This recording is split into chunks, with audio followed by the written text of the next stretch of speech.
the sleepy town of Nazareth, Pennsylvania, a chilling tragedy unfolded, one that would leave a permanent mark on the community and remain unsolved to this day. On March the 7th, 1953, the community of Nazareth, Pennsylvania was shaken by the grim finding of the bodies of Gail, 18, and Paul Schultz, 12, along the banks of Black Rock Creek. The siblings had been violently attacked with an unknown weapon, possibly a hammer. Despite the passage of 73 years, the case remains cold, with no suspects ever identified. What truly transpired, and what were the reasons behind it? Additionally, why did the investigation fail to uncover any substantial leads? Gail Schultz earned her diploma from Nazareth High School in 1952. A self-proclaimed homebody, she channeled her creativity into watercolor paintings and portrait sketches, alongside her passion for poetry and playing the ukulele. Her daily life revolved around teaching and caring for her autistic half-brother Paul, during an era when children with special needs were often denied access to conventional education. It was March the 7th, 1953, when she and her brother ventured out for a walk along the Black Rock Creek, located just behind their house, eager to find some unique rocks. The landscape was blanketed in snow, and the chill in the air was unmistakable. Around 4:30 p.m. that day, Claire, Paul's mother and Gail's stepmother, grew increasingly concerned about how long the two had been missing. She called for her husband, Paul Schultz Sr., who was occupied in the basement workshop repairing televisions at that moment, to go find them.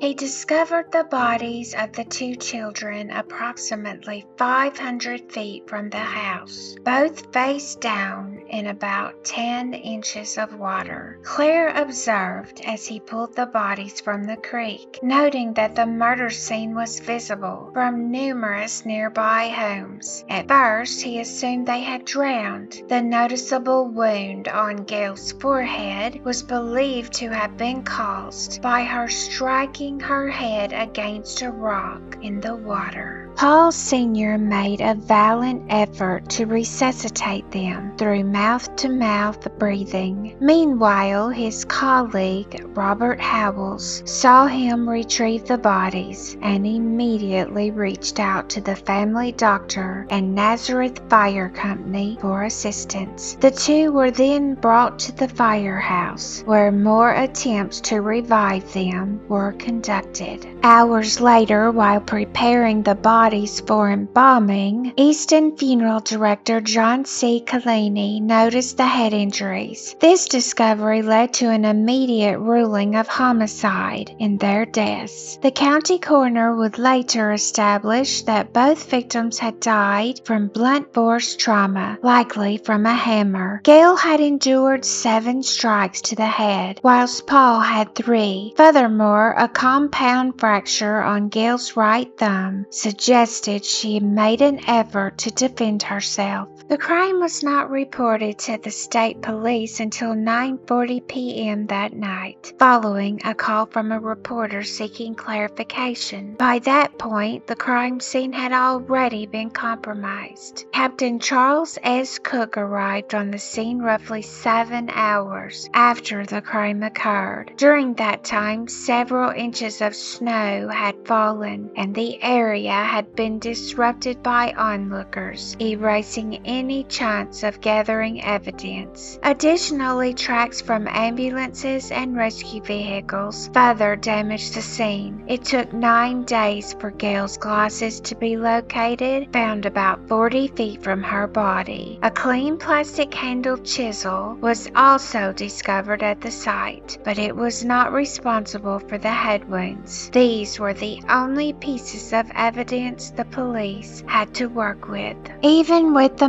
murder occurring in plain view of numerous houses, including those of Gail and Paul, there were no witnesses to the crime. Authorities thoroughly investigated several counties for potential suspects, bringing in 124 individuals with prior assault records, even though there was no evidence of assault present at the scene. Willis R. Keck, a 38-year-old single man who looked after his 73-year-old father, emerged as a leading suspect for the police. His status as a bachelor and his claim of being home until 8:30 p.m. on the night of the murders raised suspicions. However, after a comprehensive investigation and a lie detector test, he was ultimately cleared of any charges. In truth, the case was devoid of strong suspects, a clear motive, a murder weapon, or any significant evidence.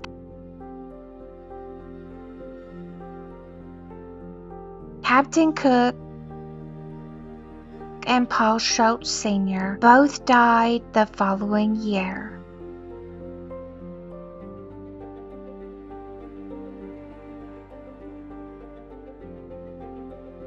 And Claire passed away in 1970.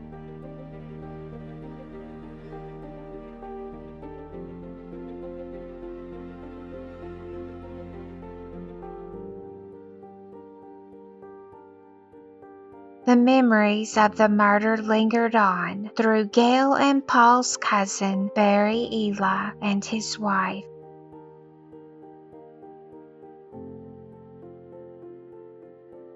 And a memorial marker at Nazareth High School.